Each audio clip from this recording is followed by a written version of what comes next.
Narito na ang PTV Balita ngayon.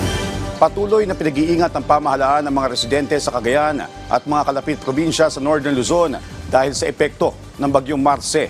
Sa report ng Cagayan Provincial Information Office, 5 bayan doon ang nasa signal number 2. Kabilang sa mga ito ang mga bayan ng Santa Ana, Gonzaga, Lalo, Santa Teresita at Buguey. Suspendido na rin ang klase sa ilang public at private schools doon dahil sa epekto ng bagyo. Inabisuhan na rin ang mga residente malapit sa coastal areas. Una na nagsagawa ng pre-disaster risk assessment ang mga LGU sa Cagayan, katuwang ang iba't ibang ahensya. Sa Isabela, naka-alerto na ang Disaster Response Group at mga tauhan ng Coast Guard habang ipinatutupad ang no-sale policy. Kaugnay nito, tuloy-tuloy ang isinasagawang repacking ng relief goods ng DSWD. Nasa 1.3 million ng family food packs naman ang inihanda ng DSWD para i-augment sa mga LGU na maapektuhan ng bagyo. Sa ating lagay ng panahon, bumagal ang bagyong Marce habang tinatahak nito ang silangang bahagi ng Northern Luzon.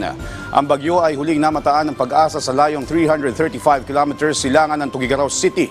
Taglay nito ang lakas ng hangin na 140 kilometers per hour, malapit sa gitna at pagbugso ng hangin na aabot sa 170 kilometers per hour. Ito ay mabagal na kumikilos ng pakanluran. Ang signal number 2 ay nakataas sa silangang bahagi ng Babuyan Islands at hilagang silangan ng Cagayan. Signal number 1 naman sa Batanes, nalalabing bahagi ng Babuyan Islands, natitirang bahagi ng Cagayan, Ilocos Norte, Ilocos Sur, Apayao, Abra, Kalinga, Mountain Province, Ifugao, hilagang bahagi ng Benguet, Isabela, Nueva Vizcaya, Quirino at hilagang bahagi ng Aurora.